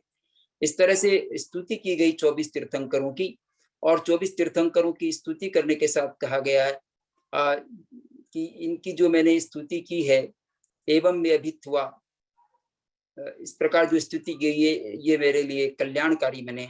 और उनके संबंध में ये भी कहा है चंदेसु निर्मल यरा, जो चंद्रमा से भी निर्मलतर है। चंदेसु निर्मल राय चिस्व यम पयास यरा, आदित्य सूर्य से भी अधिक प्रकाशक हैं। सागर वर गंभीरा, सागर से भी अधिक गंभीर है, ऐसे सिद्ध भगवान। अब तो सिद्ध हो गई, वो अरिहंत थे, अब सिद्ध हो गए। सिद्धा सिद्धि मम दिसंतु, ये सिद्ध हुए, जो है मुझे भी सिद्धि प्रदान करें, सिद्धि का मार्ग प्रदान करें, मार्गदर्शन करें। स्तुति करते हुए उनसे इस प्रकार की प्रार्थना भी की गई है कि जो इस मार्ग को प्राप्त करके सिद्धि को प्राप्त कर चुके हैं उनकी स्तुति में करता हूँ, उनका गुणगान करता हूँ।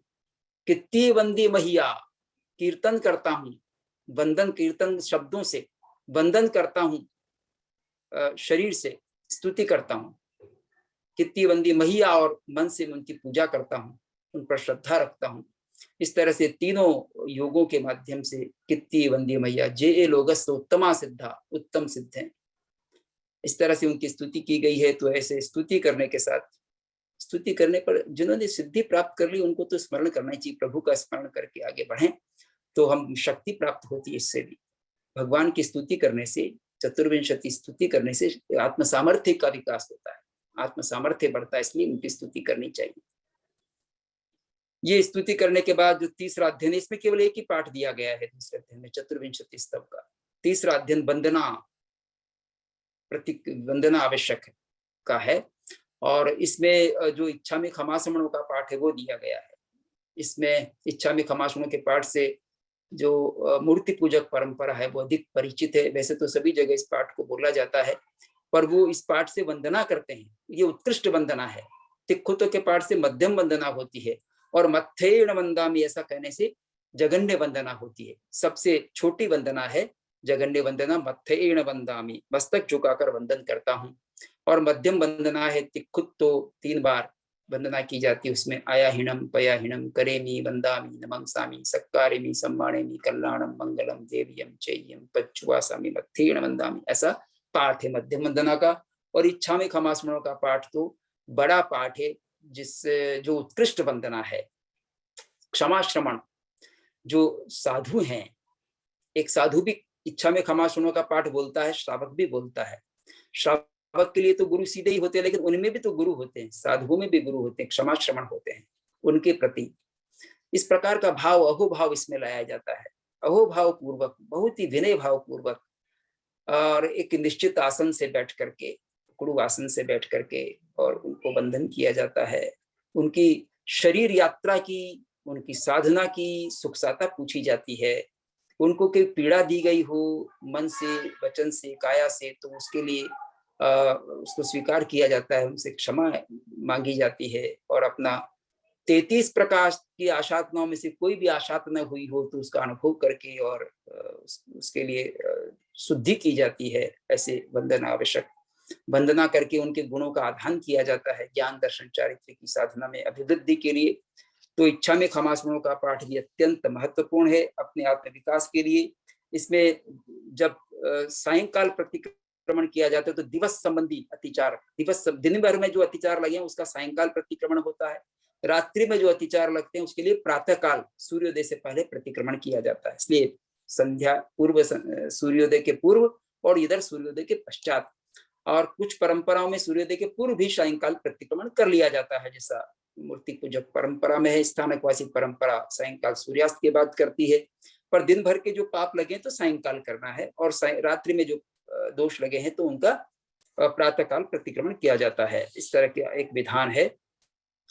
और इसमें ये भी कहा गया, क्रोध के कारण, मान के कारण, माया के कारण, लोभ के कारण अगर मैंने आपकी आशात न पहुंचाई हो, मन से दुष्कृत किया हो, वचन से दुष्कृत किया हो, काया से दुष्कृत किया हो, तो उसके लिए भी मैं अपना दोष स्वीकार करता हूँ और आपको आपकी सुखसता पूछता हूँ, आपकी के प्रति में नत होता हूँ। तो ऐसा भाव इसमें लाया जाता है। तो बड़ा ही महत्वपूर्ण ये वंदना का पाठ है। वंदना आवश्यक है, और वंदना आवश्यक के बाद इसकी विधि का भी विधान किया गया है। प्रतिक्रमण करने की विधि क्या है, श्रवण कैसे प्रतिक्रमण करता है, श्रावक कैसे करता है, उसके अलग विधि का वो दिया है। लेकिन यह अध्ययन के अनुसार हम चल रहे हैं। तो चौथा जो अध्ययन है वो प्रतिक्रमण अध्ययन है। प्रतिक्रमण आवश्यक जो चौथा आवश्यक है उसका चौथा अध्ययन है। प्रतिक्रमण अध्ययन में पाठ दिए गए हैं। उनमें एक पहला चत्तारी मंगलम का पाठ है।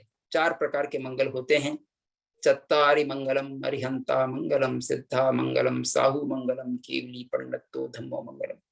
अरिहंत मंगल हैं, सिद्ध मंगल हैं, साधु मंगल हैं, और केवली के द्वारा प्रज्ञप्त धर्म मंगल है। ये 4 मंगल हैं।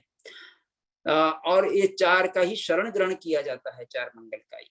अरिहंते शरणम पवज्जामि, सिद्धे शरणम पवज्जामि, साहू शरणम पवज्जामि, केवली पंडितम धम्मम शरणम पवज्जामि। ये इन 4 की शरण ग्रहण की जाती है। और ये 4 ही लोक में उत्तम है। लोक में अगर कोई उत्तम पदार्थ है, उत्तम कुछ वस्तु हो सकती है, या उत्तम कोई भी तत्व हो सकता है, तो 4 ही उत्तम है। अरिहंत, अरिहंते लोगुत्तमा, सिद्धा लोग, अरिहंता लोगुत्तमा, सिद्धा लोगुत्तमा, साहू लोगुत्तमा, केवली पंडितो धम्मो लोगुत्तमो। लोक में ये उत्तम है और इनकी शरण ग्रहण करता हूँ। तो ऐसे उनकी शरण ग्रहण करने के पश्चात संसार में और कोई शरणभूत नहीं है इन 4 शरण के अलावा। बौद्धों में त्रिशरण की चर्चा आती है। बुद्ध परंपरा में बुद्ध की, धर्म की और संघ की। और यहाँ पर 4 शरण है। यहाँ अरिहंत और सिद्ध ये 2 हो गए हैं, और फिर 2 और हैं, साधु की जो संघ कह दें, और चौथा धर्म की। इस तरह से 4 शरण का विधान है। तो ये शरण यही है। और धर्म, धन संपत्ति शरण नहीं है, परिवार शरण नहीं है, और शरण की चर्चा नहीं की गई, क्योंकि उनसे आत्मशुद्धि होने वाली नहीं है। आत्मशुद्धि करना है, आत्मा का उत्थान करना है, तो ये 4 ही शरण हैं। इन 4 शरण के अलावा इसमें एक दूसरा पाठ आता है, इच्छा कारणम का पाठ, इरियापथिक का पाठ, जिसमें इरियावह्य का पाठ कह दें। गमनागमन में जो दोष लगते हैं उसकी शुद्धि के लिए इच्छा कारणम का पाठ है। इच्छा कारणम संधि सबगम इरियावह्यम पड़िक्कमामि इच्छम इच्छामि पड़िक्कमेव इरियावह्याय विराहणाय गमनागमने पाणक कमणे विहेक कमणे हरेक कमणे ओसा उत्तिंग पणक दग मट्टी मकड़ा संताना संकमणे जय में जीवा विराजा। इस तरह से ये पाठ दिया गया है। तो इस पाठ में जो कहीं आवागमन होता है, चलना होता है साधु को, चाहे वो भिक्षा के लिए जाता हो, शौच निवृत्ति के लिए जाता हो, या अन्य परखने के लिए जाता हो, या और कहीं किसी प्रयोजन से अध्ययन आदि के लिए जाता हो, तो जिस भी प्रयोजन से जाता है, चलता है, चाहे उपाश्रय में चलता हो, उपाश्रय के बाहर चलता हो, तो इरिया पथ में जो भी दोष लगता है, हिंसा होती है, तो उसके भी यहाँ शुद्धि करने का पाठ दिया गया है।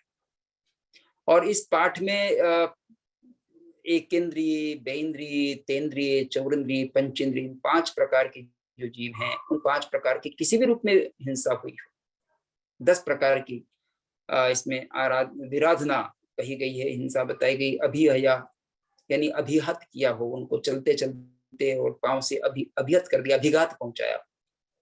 वत्तिया, उनको धूल से ढक दिया हो चलते हुए, क्योंकि धूल में चलते हैं तो धूल से ढक दिया हो।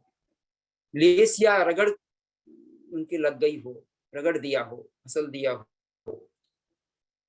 संघातित किया हो, इकट्ठा कर दिया हो। संघट्टिया, और दूसरे से संघर्ष यानी रगड़ उत्पन्न की गई हो। संघा या संघट्टिया यानी एकत्रित कर दिया हो, उनको एक जगह इकट्ठा कर दिया हो, जीवों को। परिताप दिया हो, या उनको क्लांत बनाया हो, उपद्रवित किया हुआ, शांत बनाया हो, या एक स्थान से दूसरे स्थान पर रखा हो।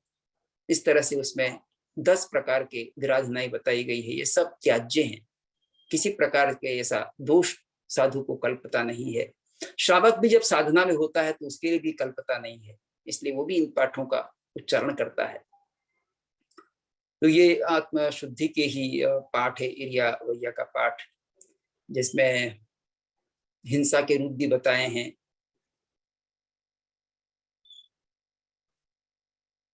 गमनागमन में, जिसमें हरियक कमणे बियक कमणे बियक कमणे हरियक कमणे ओसा उत्तिंग पणग दग मट्टी मकड़ा संताना संकमणे, वहां भी इस तरह का बात है। हरित में चला हो, हरि में चला हो, बीज पर चला हो, बीज में भी जीव माना गया है, हरियाली में भी जीव माना गया है। या ओस में चला हो, कीड़ियों के बिल पर चला हो, या काई में चला हो। इस तरह से जहां जहां भी जीव हैं, जहां जहां भी संभावना है, उन दोषों का यहाँ निराकरण किया जाता है। ये इरियापतिक का पाठ है।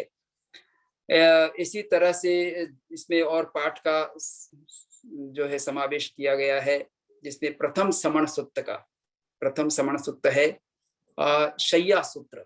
शय्या सूत्र में निद्रा दोष निवृत्ति की जाती है, बड़ा ही महत्वपूर्ण है यह आगम। इसमें कहा गया है कि जो साधु निद्रा लेता है, यद्यपि निद्रा का विधान नहीं पर लेना पड़ जाती है, तो निद्रा लेते समय भी उसकी साधना चलती रहनी चाहिए,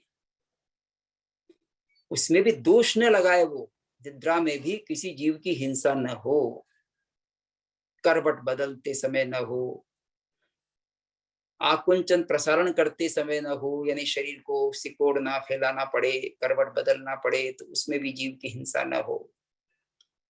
तो निद्रा में किसी प्रकार का दोष लगता है तो उसकी भी यहाँ पर आलोचना की जाती है, प्रतिक्रमण किया जाता है उसका, निद्रा के दोष का।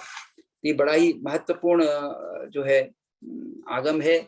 ऐसा कहीं साधना में कहीं मिलता नहीं है। यद्यपि 3 प्रकार की अवस्थाएं होती है, जागृत सुषुप्ति और स्वप्न, ये 3 अवस्थाएं होती है। पर यहाँ स्वप्न भी निद्रा में शामिल किया गया है, तो स्वप्न में भी किसी प्रकार का दोष लगे तो उसका भी प्रतिक्रमण किया जाता है, तो निद्रा के अंतर्गत वो भी आ जाता है। प्रतिक्रमण के वैसे और भी भेद बताए जाते हैं, जैसे उच्चार प्रतिक्रमण है, यानी जब सोच के लिए जाते हैं तो उसका भी प्रतिक्रमण है। मूत्र के लिए जाते हैं, प्रश्रवण प्रतिक्रमण है।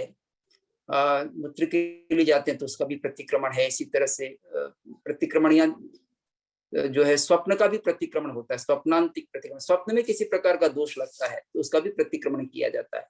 या किंचित मिथ्या दुष्कृत हो गया, थोड़ा भी अगर हमसे भूल हो गई तो प्रतिक्रमण तत्काल दे दिया जाता है, निच्छा में दुक्कड़म नाम से। इस तरह से प्रतिक्रमण के और भी 6 रूप बताए गए हैं। तो यहाँ हम चर्चा कर रहे हैं इसमें शय्या सूत्र की, जिसमें जो दोष लगते हैं, तो किस प्रकार के दोष लगते हैं शय्या सूत्र में, उनकी यहाँ पर हम चर्चा कर रहे हैं। तो अधिक सोने से भी दोष लगता है, जितनी निद्रा का काल है उससे अधिक सोए रहना या अनावश्यक सोना, इसका दोष लगता है, तो उसकी भी इसमें उसका भी प्रतिक्रमण किया जाता है।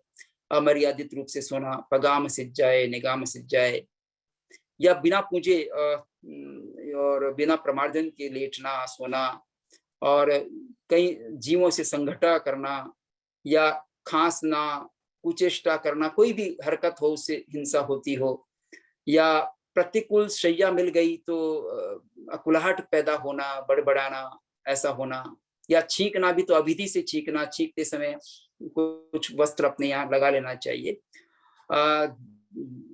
जम्भाई लेना, उबासी लेना, इन सब में भी जो दोष लगता है, या स्वप्न के कारण से दोष लगता है तो उसका भी प्रायश्चित लिया जाता है, उसका भी प्रतिक्रमण किया जाता है। कभी उठ करके उस 4 लोगों से का ध्यान भी उसके लिए किया जा सकता है। कोई अयोग्य विचार आ जाए, स्त्री के संबंध में आ जाए, विकार की दृष्टि उसमें पड़ जाए, मन से कोई विचार हो जाए, तो ये भी शैया जब सोते हैं तब इस प्रकार की बातें पैदा होती है, तो उसके लिए भी परिमार्जन के लिए प्रतिक्रमण किया जाता है। दूसरा जो इसमें समण सूत्र दिया है वो गोचरचर्या सूत्र दिया है। गोचरचर्या का मतलब है कि गोचरी में गए हैं, भिक्षाचर्या में गए हैं, तो भिक्षाचर्या में कोई दोष लगता है तो उसकी निवृत्ति के लिए जो पाठ का विधान है, तो हमने इनके दोषों का अध्ययन दशमकालिक सूत्र में भी किया है। उद्गम के दोष हैं, उत्पादना के दोष हैं, या ऐषणा के दोष हैं, परिभोगेषणा के दोष हैं। इन सभी दोषों को ध्यान में ला करके और उनका जो प्रतिक्रमण करना, उनका अतिचार का कोई दोष लगा हो तो उसमें मिच्छामि दुक्कड़म देना, ये भी आवश्यक होता है साधु के लिए। तो साधु इसका प्रतिक्रमण करता है गोचरचर्या का। तो चाहे वो आधा कर्म का दोष लगा हो, बिना विचारे शीघ्र आहार ले लिया हो, या बिना छानबीन के ले लिया हो, या पश्चात कर्म लगा हो, यानी कि कोई ऐसा दोष लग जाए कि आहार लेने के बाद उसको सचित्त जल का उपयोग करना पड़े गृहस्थ को, तो उस प्रकार से भी नहीं लेते। सचित्त जल से छूरा हो, इस जो भी दोष हैं उन दोषों को टाल करके ही आहार लिया जाता है, अन्यथा उनको प्रतिक्रमण करना होता है। तीसरा जो इसमें पाठ दिया है वो काल प्रतिलेखना का दिया है। काल प्रतिलेखना सूत्र दिया है, उसमें जो समय समय पर जो काम करना चाहिए साधु को उसके अनुसार न किया हो। जैसे प्रथम प्रहर में स्वाध्याय का है, और दूसरे प्रहर में ध्यान का है, तीसरे प्रहर में भिक्षाचर्या का है, चौथा प्रहर में फिर स्वाध्याय का है। तो स्वाध्याय तो प्रथम प्रहर में, अंतिम प्रहर में, ऐसे ही रात्रि के प्रथम प्रहर अंतिम प्रहर स्वाध्याय का दिया है। तो स्वाध्याय के काल में स्वाध्याय नहीं करे तो उसका भी यहाँ पर दोष माना गया है और उसका प्रतिक्रमण किया जाता है। तो संध्या के दोनों समय में प्रतिक्रमण होता है। और वस्त्र पात्र आदि की जो प्रतिलेखना है, प्रतिलेखना का जो समय दिया गया है, 2 समय सुबह और शाम करना होता है। उस समय प्रतिलेखना नहीं की हो, प्रमार्जन नहीं किया होगा, ठीक प्रकार से नहीं किया हो, तो उसके लिए भी यहाँ पर ये पाठ बोला जाता है और उस दोष को स्वीकार किया जाता है। चौथा जो पाठ है वो बड़ा महत्वपूर्ण है, जिसको समण सुत्तम, चौथा पाठ ही महत्वपूर्ण प्रतिक्रमण का पाठ है। और इसके बारे में हमने अध्ययन किया उत्तराध्ययन सूत्र के भी 31वें अध्ययन में, चरण विधि नाम से जो अध्ययन है वो उसी तरह से यहाँ पर कहा गया है। वहाँ गाथाओं में वर्णन है और यहाँ पाठ में वर्णन किया गया है कि मैं इन प्रकार के दोषों को स्वीकार करता हूँ, अगर दोष हुए हैं तो उनसे प्रतिक्रमण करता हूँ, और वो मिथ्या हो जाए मेरा किया हुआ, ऐसा इसमें बोला जाता है। तो 1 से लेकर के 33 तक के बोल इसमें आते हैं। एक तो असंयम है, तो एक भी है असंयम है। एक प्रकार के असंयम का प्रतिक्रमण करता हूँ, और 2 प्रकार का प्रतिक्रमण करना हूँ तो राग बंधन द्वेष बंधन का प्रतिक्रमण करता हूँ। 3 प्रकार जो है दंड के बताए हैं, 3 दंड, मनोदंड, वचन दंड, काय दंड, या 3 शल्य हैं, रिद्धि रस और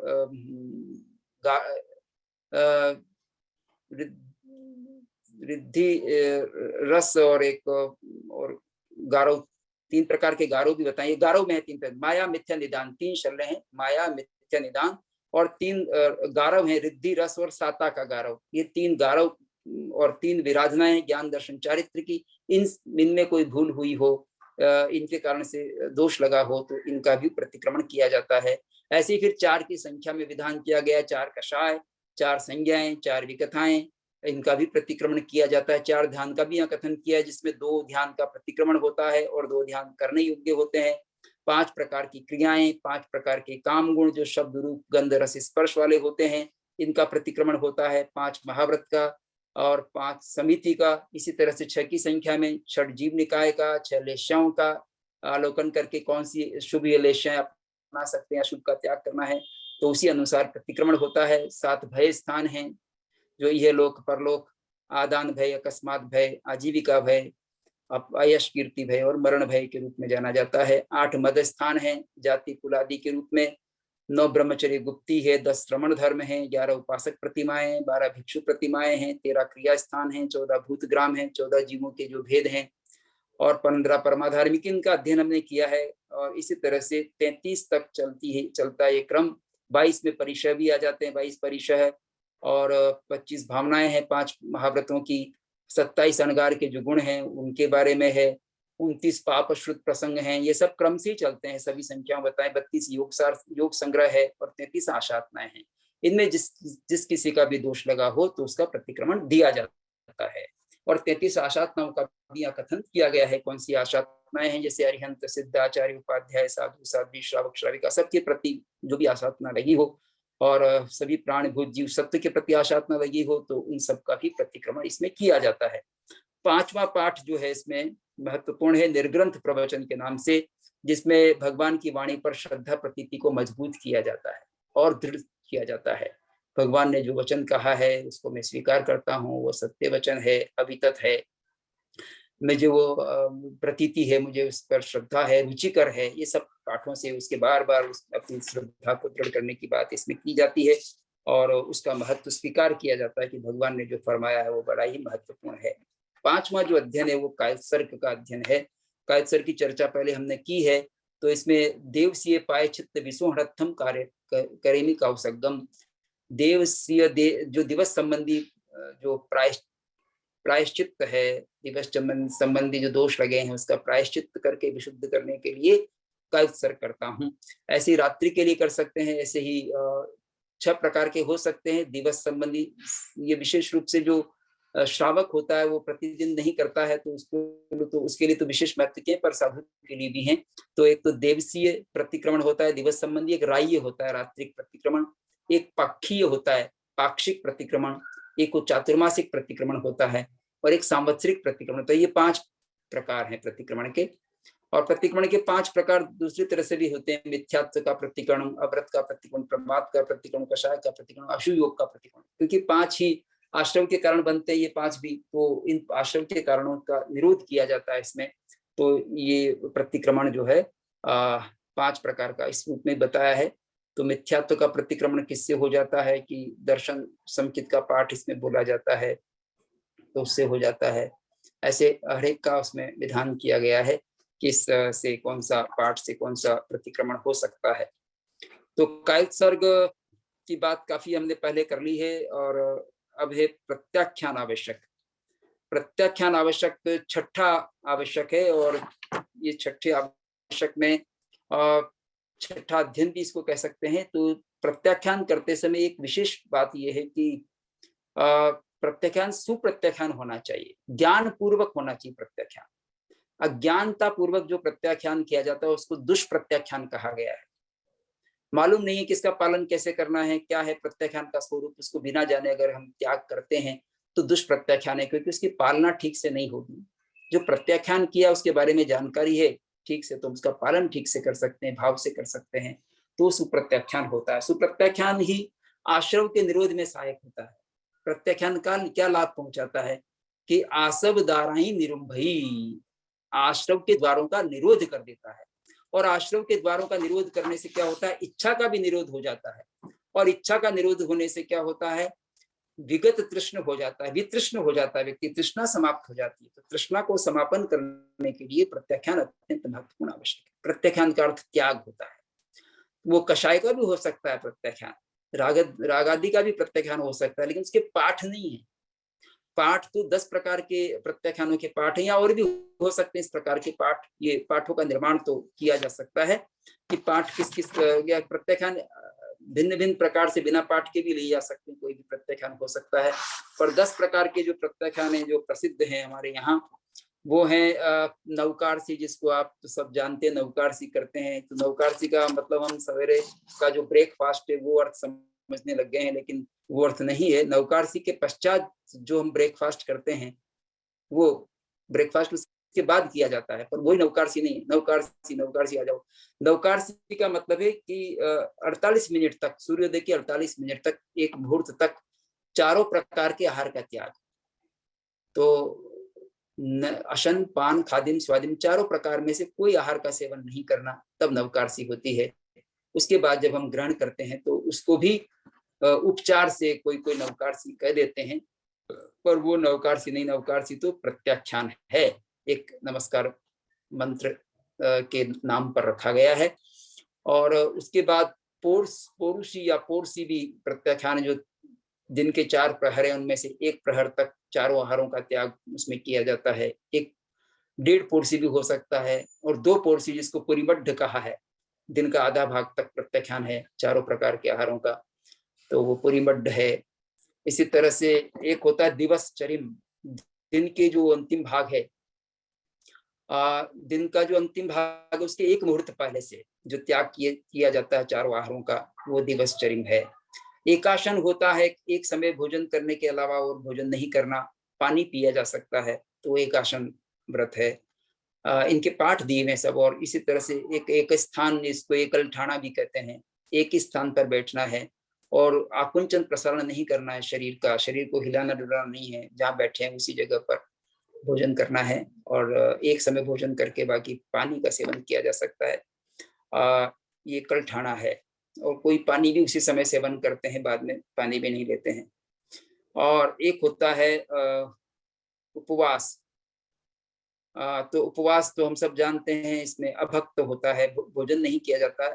उपवास दो तरह का हो सकता है, एक 3 प्रकार के आहारों का त्याग और एक 4 प्रकार के आहारों का त्याग।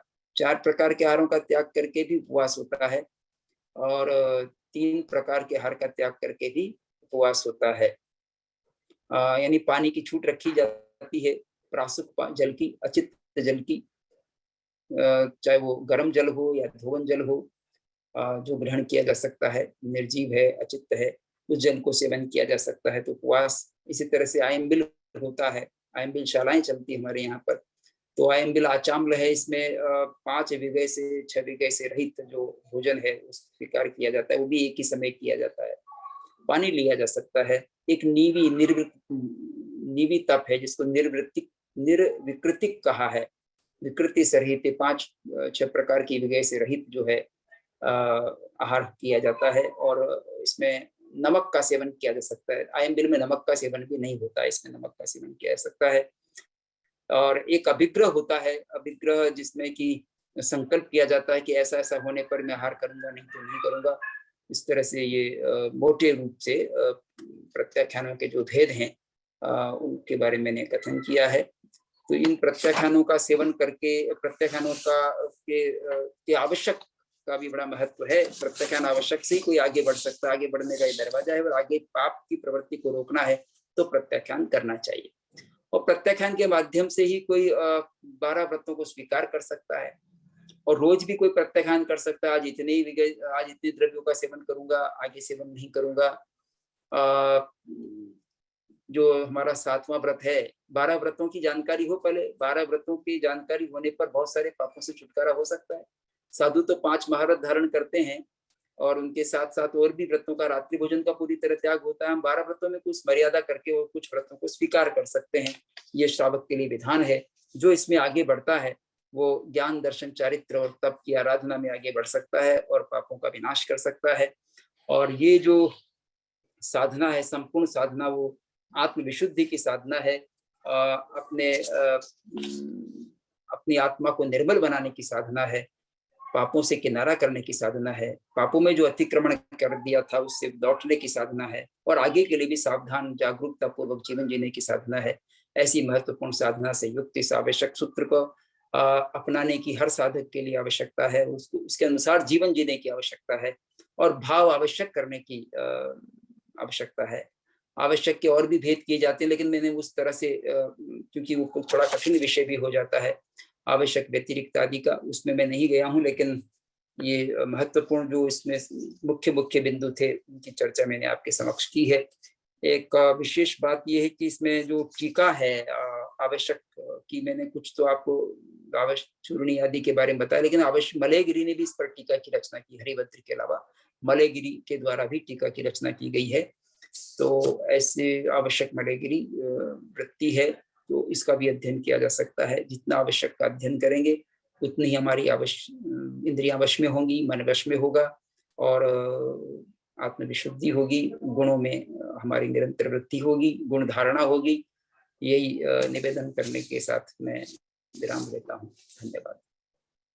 बहुत ही सुंदर रूप से सर आपने हमें आवश्यक सूत्र की जानकारी दी कि, और बहुत ही सरल तरीके से उसको कैसे उसको फॉलो करना है उसके बारे में सर आपने हमें बताया।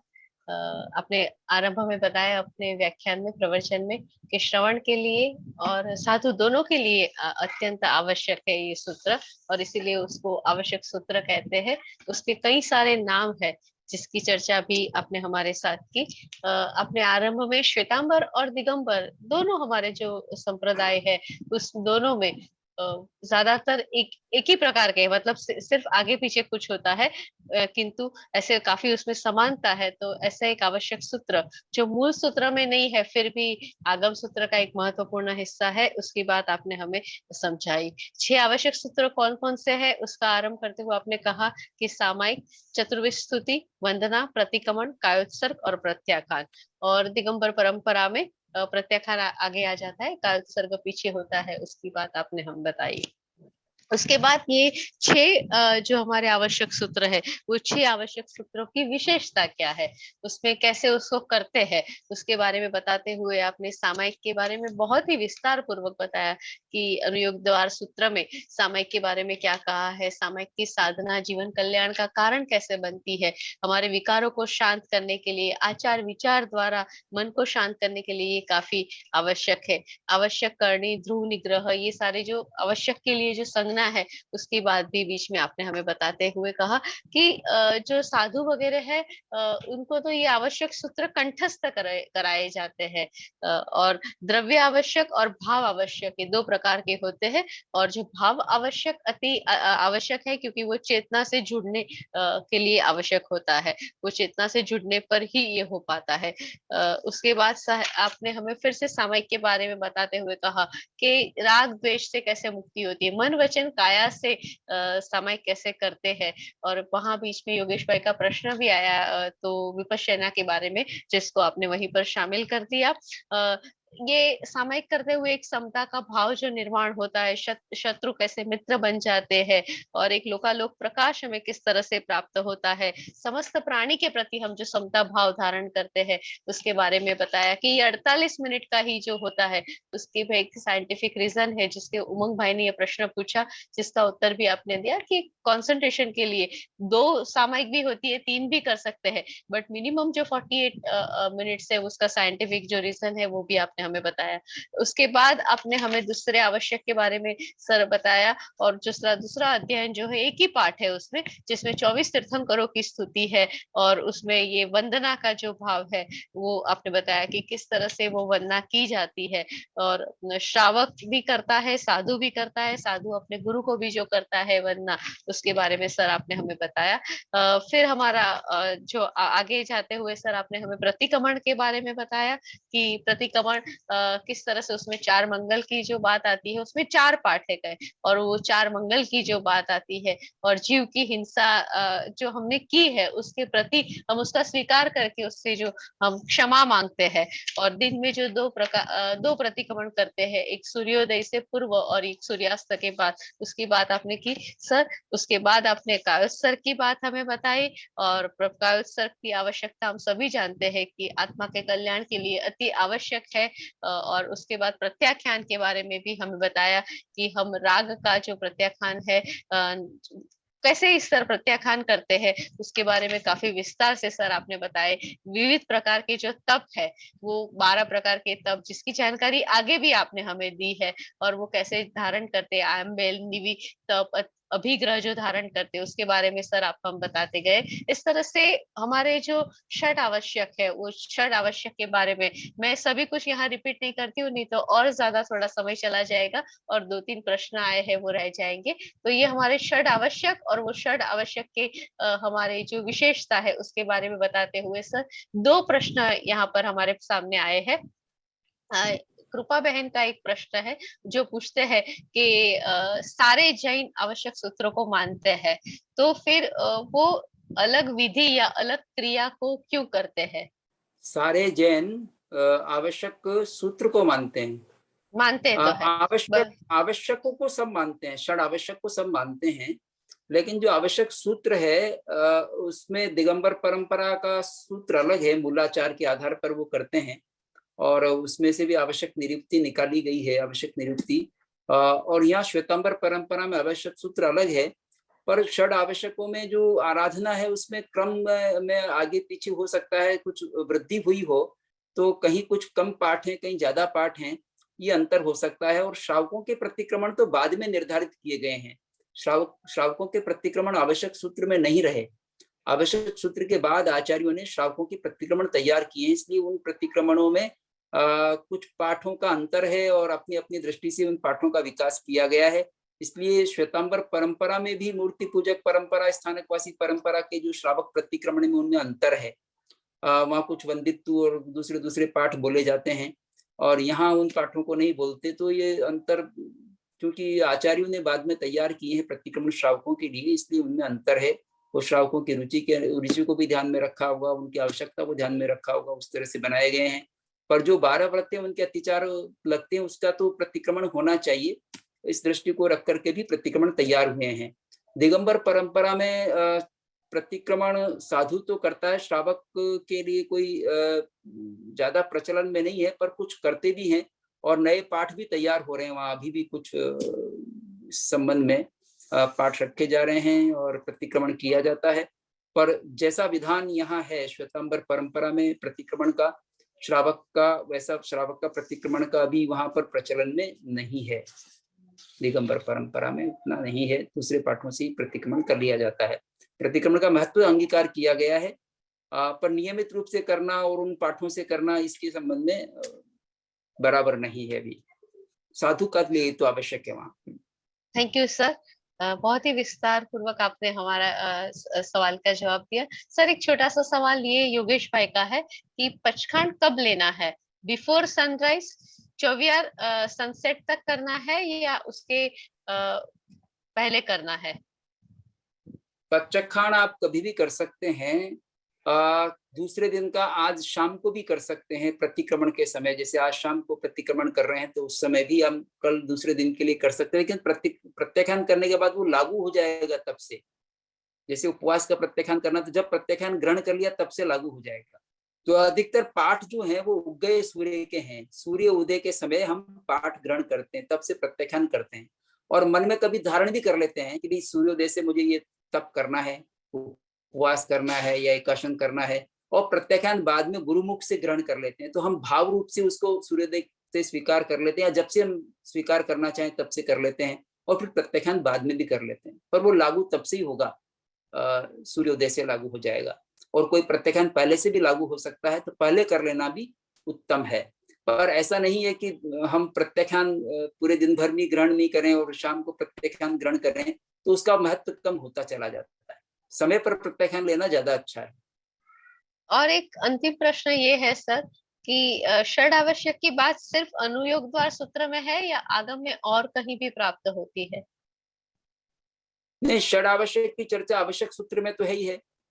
आवश्यक सूत्र के अलावा अनुयोग द्वार सूत्र में भी इसकी काफी चर्चा हुई है, इसलिए उसको रखा है। आवश्यक सूत्र तो महत्वपूर्ण है ही है, स्थानांक में भी चर्चा मिल जाती है। ओके सर, बस इतने ही सवाल थे आज के लिए हमारे पास। चंद्रकांत भाई का जो सवाल है उसका उत्तर आपने कृपा बेन का जब उत्तर दे रहे थे तो उसी समय साथ में दे दिया है, इसलिए मैं फिर से उसका पुनरावर्तन नहीं करती हूँ। तो डॉक्टर धर्मचंद जी जैन ने आज हमें बड़े विस्तार से षड आवश्यक तत्व के बारे, षड आवश्यक सूत्र के बारे में बताया और उसकी महत्ता हमें बताई, उसकी विशेषता हमें बताई। मुझे लग रहा है कि अब से ये क्रिया करते समय ये जो स्पष्टता सर हमने आपको दी है वो हमारे जीवन में और सहायक बनेगी, हमारे आत्म कल्याण के लिए वो जरूर उपयोगी बनेगी। इसके लिए मैं यहाँ उपस्थित सभी हमारे स्वाध्यायियों की ओर से आपके प्रति अपना शुक्रिया व्यक्त करती हूँ, आभार व्यक्त करती हूँ। और आपकी परवानगी से हम यहाँ रुकते हैं और अगले शुक्रवार को फिर से एक नए सूत्र के साथ बोलेंगे, वापस मिलेंगे। सारे स्वाध्याय आपके व्याख्यान को बहुत ही एंजॉय करते हैं और बहुत कुछ सीख रहे हैं सर, तो उसका आनंद भी मैं व्यक्त करती हूँ यहाँ पर। ये ठीक है सर, गुरुजनों को और प्रभु को जाएगी इसका श्रेय जो है। प्रणाम सर। Thank you.